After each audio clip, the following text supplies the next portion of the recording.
আসসালামু আলাইকুম। ওয়ালাইকুম আসসালাম। তোমার নাম কি? রাহান। এগুলো কি মাছ? মাছ। কি পাইছো কোথায় এগুলো? এগুলো ধরছি কোথা থেকে? ছাড়া ঠোলাইছি। আচ্ছা, কি করবে এগুলো দিয়া?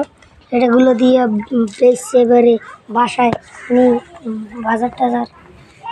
কেন, তোমার তো এখন লেখাপড়া করার বয়স, তুমি এখন কেন এগুলো করবা? আমার বাবা স্ট্রোক করছে, হেলিকে আমার বাবার টাকা পয়সা নাই, এই যে বেশি মিশিয়ে খাই।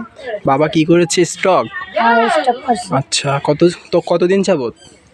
হ্যাঁ? কতদিন যাবত? আমি বলতে পারবো না। কয়দিন হইতে হ্যাঁ, আমি করছি না। তোমার আম্মু নাই?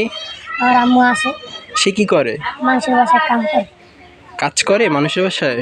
আচ্ছা, তো এগুলা এগুলা কয় টাকায় বিক্রি করতে পারবা আনুমানিক? এই যেরকম পারি 50 আবার 20। 50 টাকায় কি তুমি কি 50 টাকা দিয়ে কি করবা তুমি? 50 টাকা দিয়ে কি এত নিতে পারবা?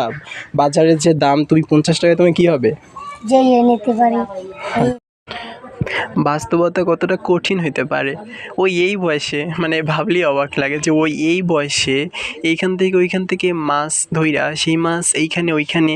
এটা কিন্তু একটা আবাসন, এইখানেও আসছে, ও পাশের আবাসনে থাকে, এখানে আসছে এইখানের বাসা, মানে বাসা বাড়িতে মাছ বিক্রি করতে। এইখানে ওইখানে মাছ বিক্রি করে ওর পরিবার চালায়। ওর বাবা স্ট্রোক করছে, ওর আম্মু লোকের বাসায় কাজ করে। তো কি বলবো, বাস্তবতা কতটা কঠিন হইতে পারে। তো আপনারা কেউ যদি সামর্থ্য অনুযায়ী ওকে সাহায্য করতে চান তাহলে আমার সাথে যোগাযোগ করতে পারেন। আমি ওর সাথে দেখা করাই দেওয়ার বা ওকে সাহায্য করার ব্যবস্থা করে দিব, ওর ফ্যামিলির সাথে কন্ট্যাক্ট করাই দিব।